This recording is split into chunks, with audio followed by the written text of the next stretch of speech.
Okay, thank you. So, Jock Mackay from the Isle of Skye.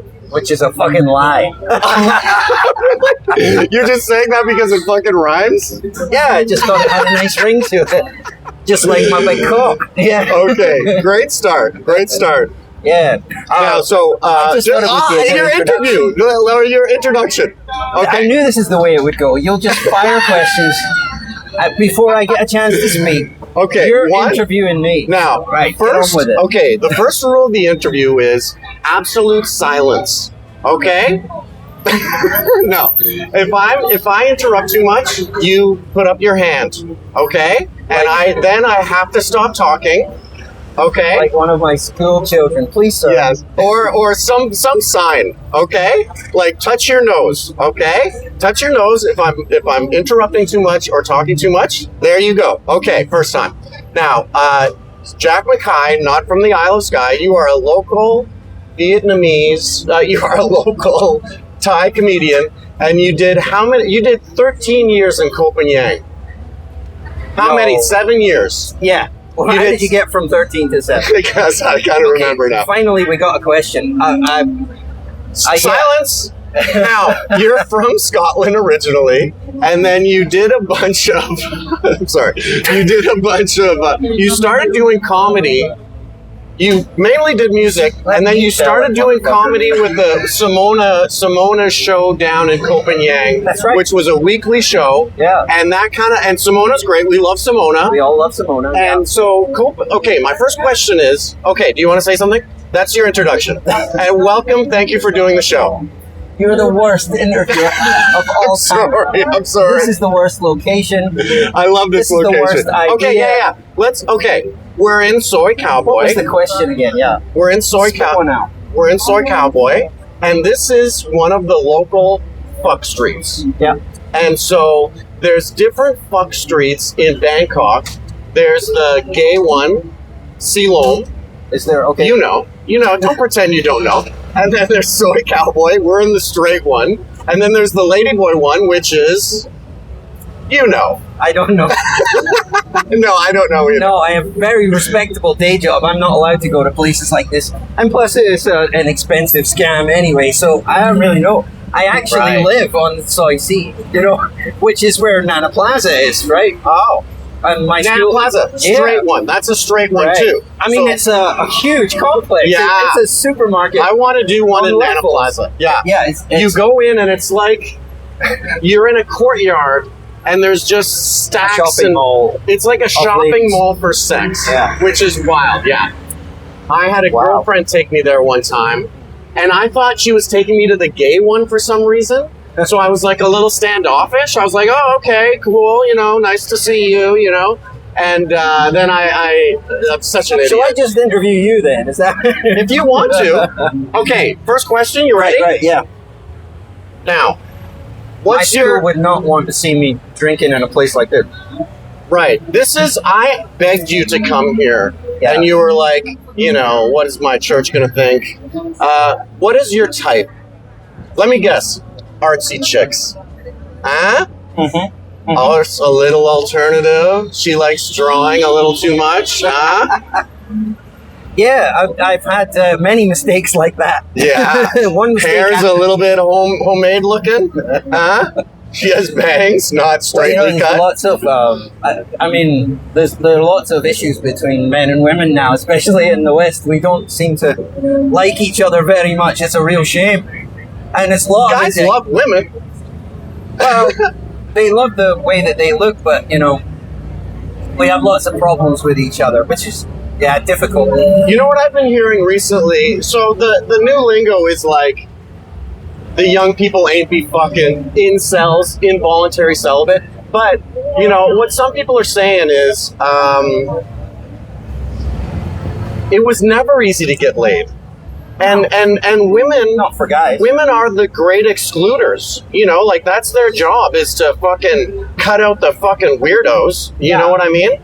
Yeah, they're the gatekeepers of sex. They're the gatekeepers. We want to fuck everything that walks, everything that moves. A fucking hole in a couch, we'll fuck it. And and then they have to be choosy, Right. you know. And Is there a question in our vicinity? no, there's not. And so, what is it like dating you? What kind of questions are these? How do I know? What do you think it's like dating you? Roller coaster, you know, This like is an awful question. you're Let's start sensitive again. about this. You want to skip?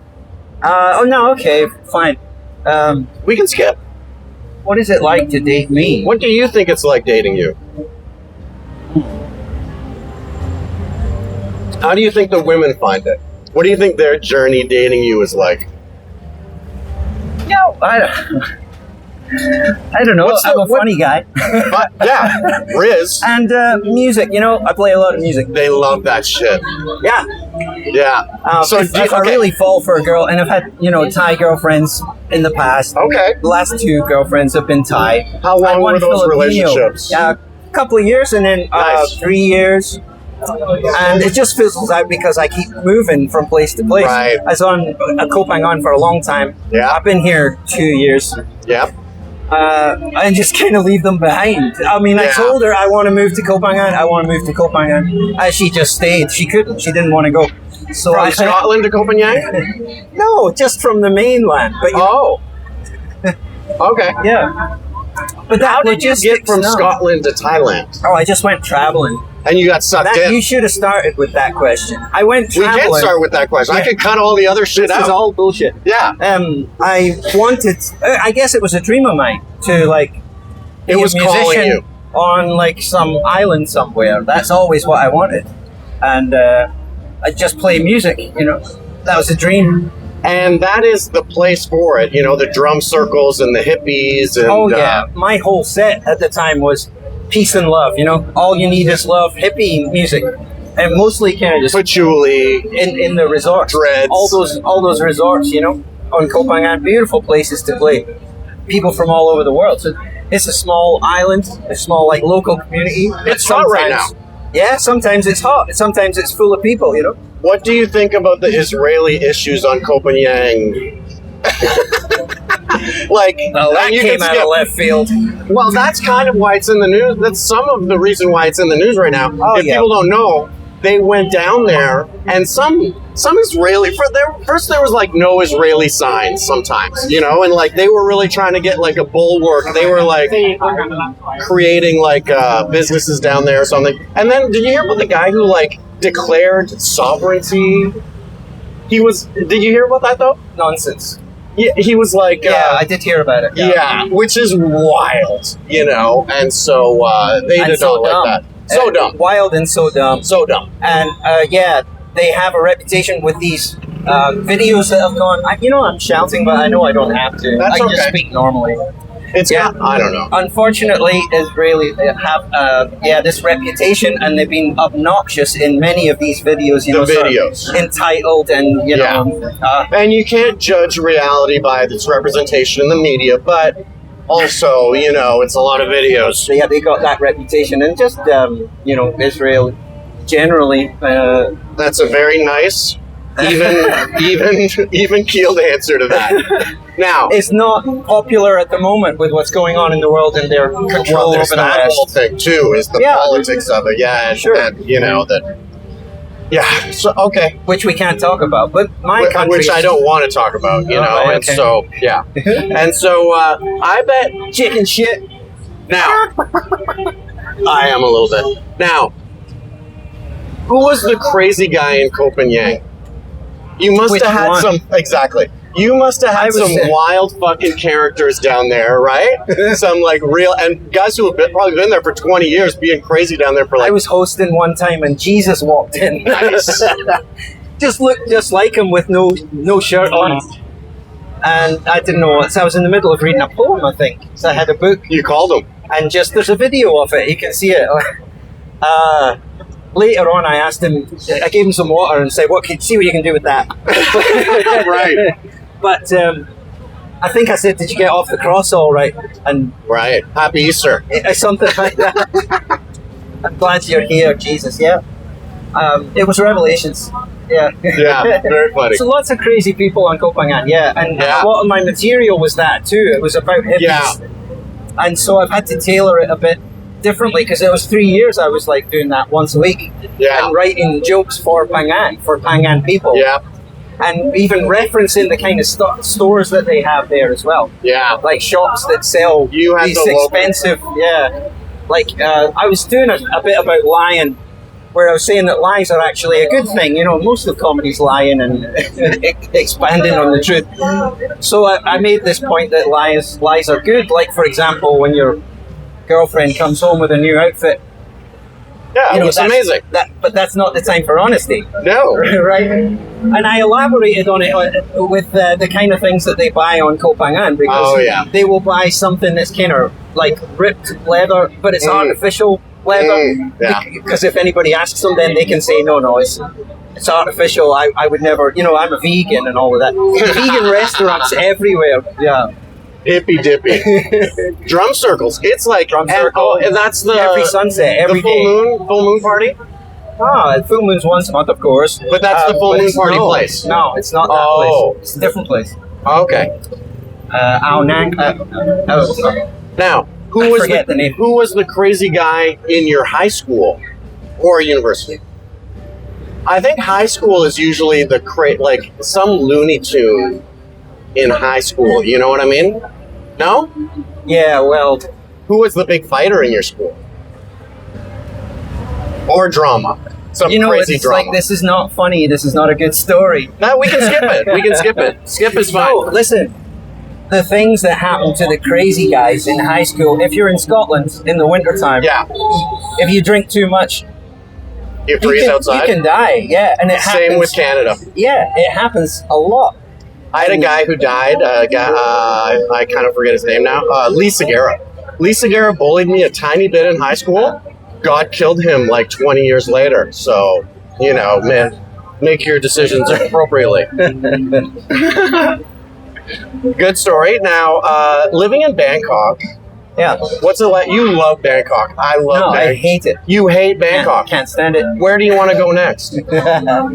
No, I actually like it. I'm just kidding. I always disliked it for many years because that was my dream to be on the Paradise Island, right? Yeah. The beaches are incredible here. Yeah. You see the rocks in the water, that beautiful blue water.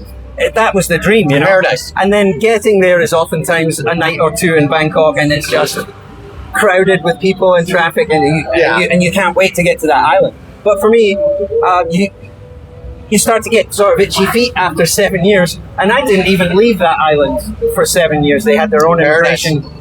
I think I might have went to Samui a couple of times. But most of the time I was there.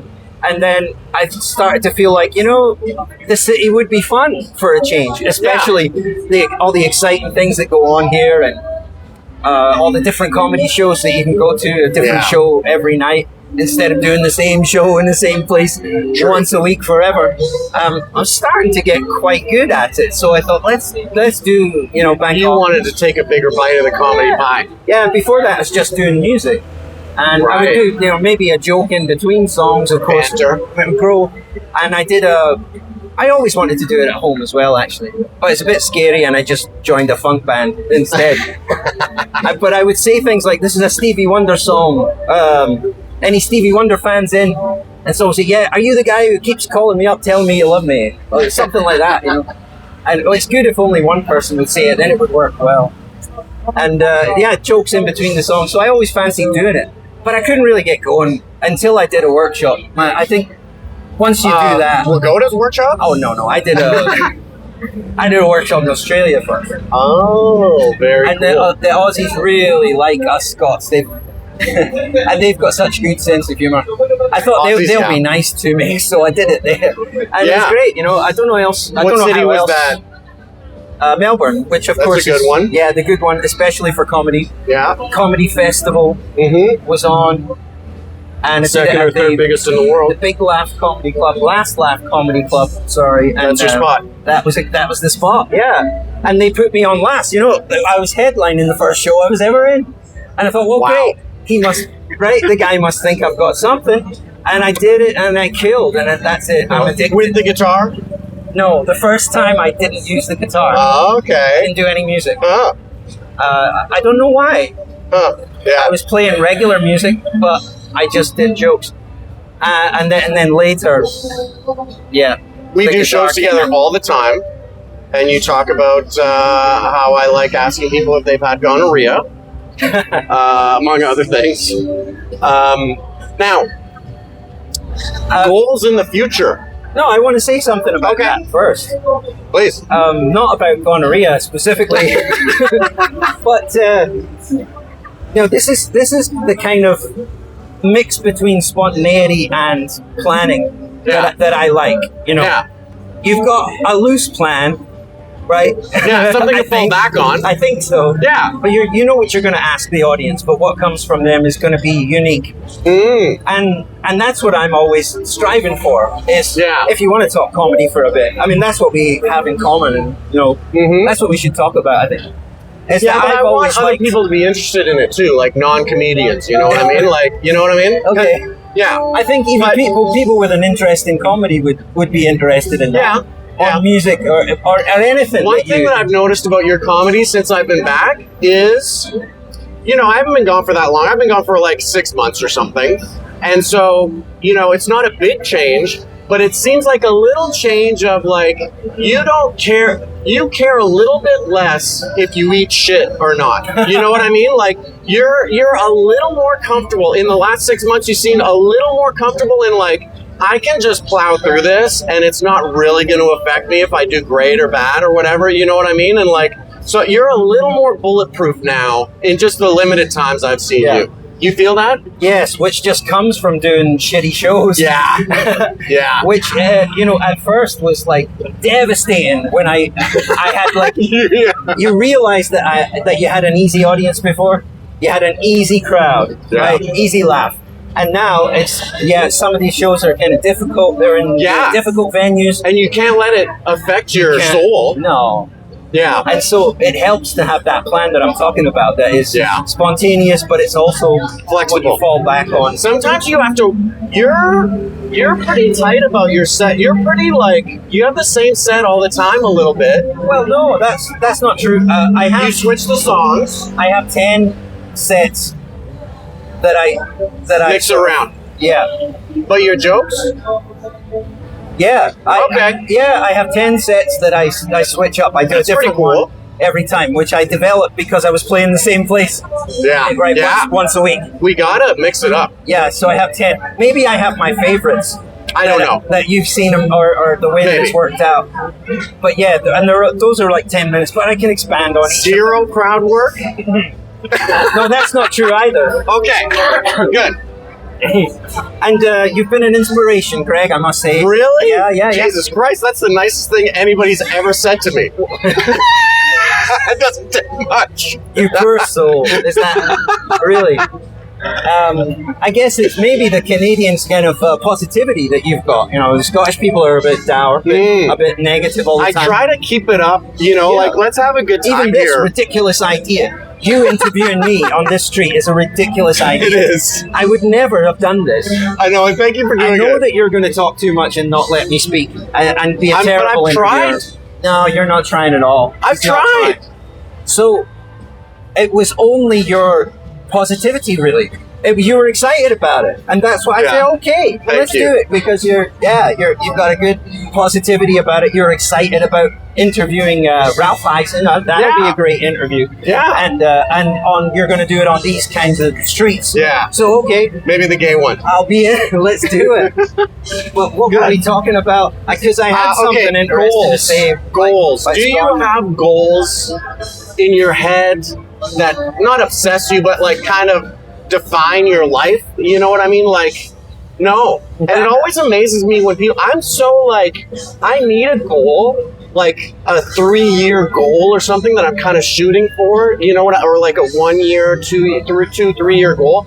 And it amazes me when people don't have that. And when I ask about it, it's like they don't even know what I'm talking about, but the people who don't have goals like fixed in their minds, I think are nicer and easier to hang out with than me. I feel I've lived so many lives, to be honest, and achieved quite a few goals, and then it changes and you do something else. Yeah. Like I wanted to do that thing, Actually, I probably would have stayed doing that forever, you know, What, but the arts Copenhagen? fell out of it. Yeah, Copenhagen. Yeah. Yeah, that was a dream come true for you. Dream come true. But, you know, there's red tape for being a musician here and hoops you have to jump through.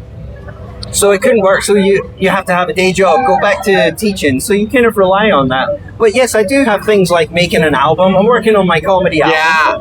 I want to make a music video with you. We should make a music video. Well, I have maybe 8 comedy songs right now that all need music videos. Yeah. Let's make a music video, okay? Yeah. Well, let's do it then. Yeah. I have some plans and ideas, and that will make you tremendously uncomfortable. Yeah.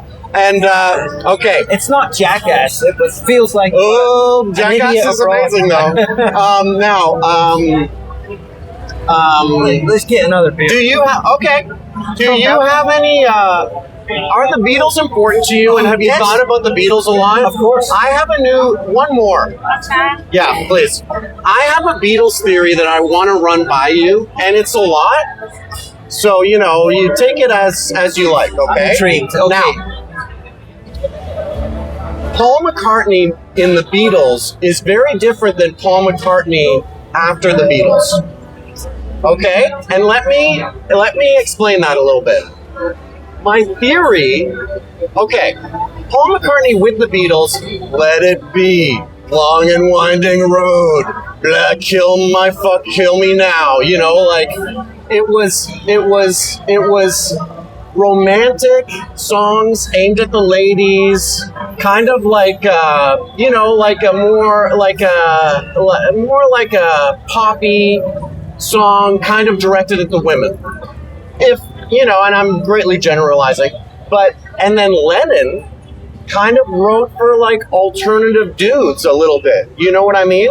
And so I think that, you know, Paul McCartney looked at what John Lennon was writing and said, I'm going to balance this out. And so John's going to do what John's going to do. Nobody's telling John Lennon what the fuck to do. You know what I mean?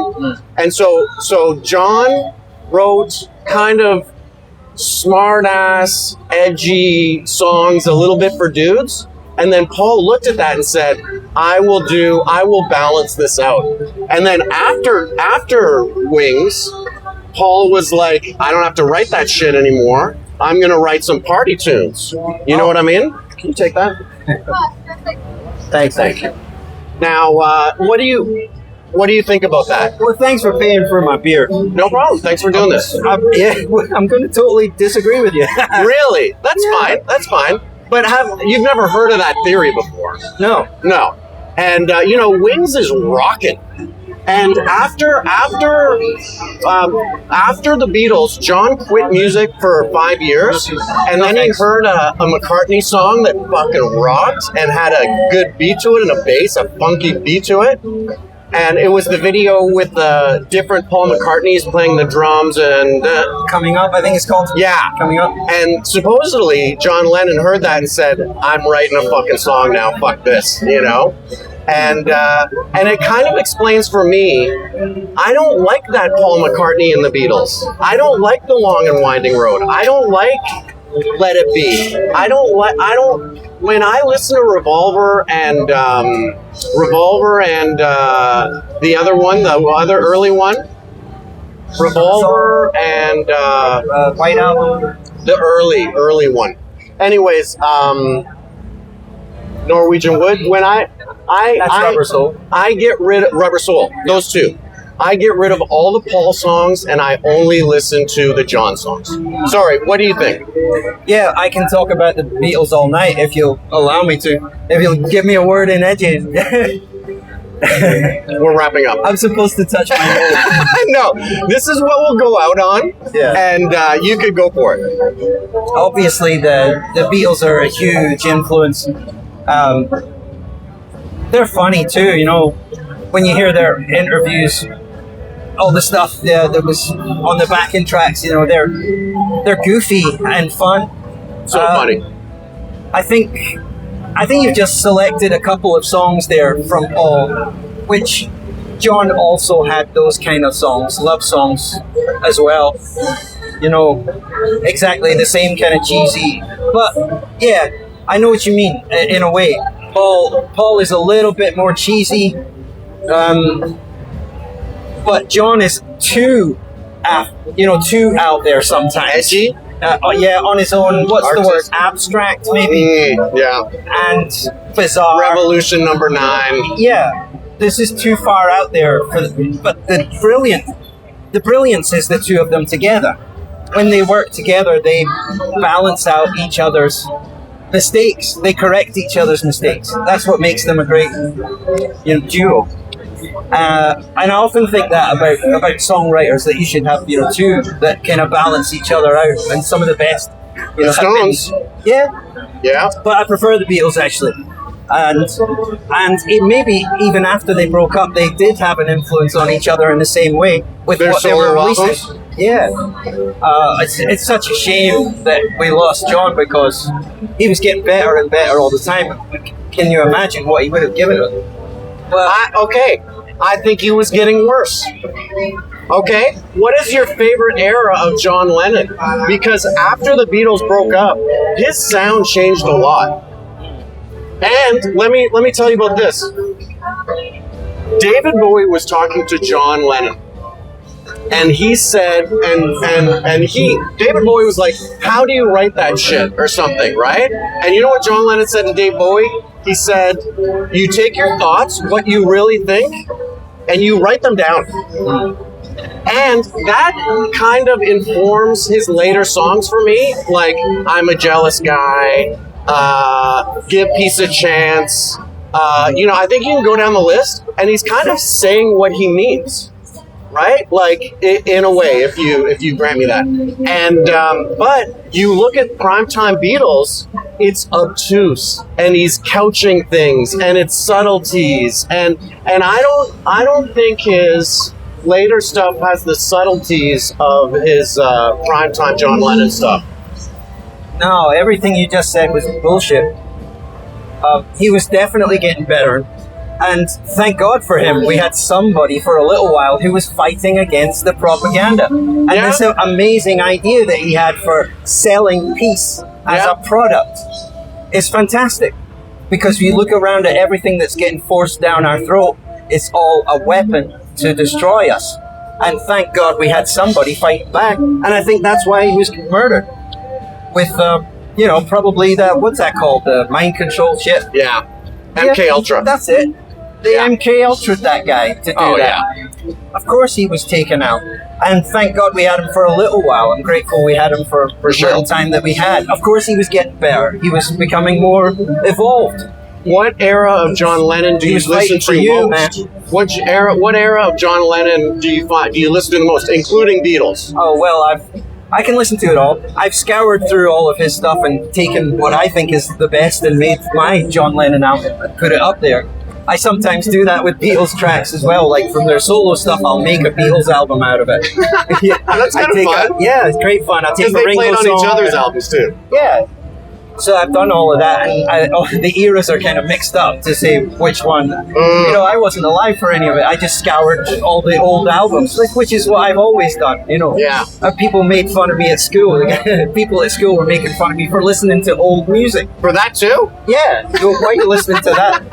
They're listening to Gangster's Paradise. They don't know it's Stevie Wonder. That was me at 17. Right. You have to look. If you look back over the last 100 years, you're going to get amazing music.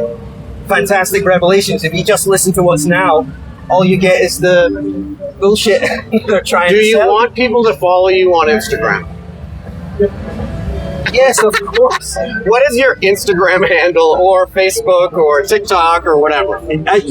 Bangkok Jock. It's really easy to remember because I'm the Bangkok Jock. The Bangkok Jock. Bangkok Jock on TikTok. Sounds good. Okay, thank you, buddy. Thanks for doing this. You're welcome.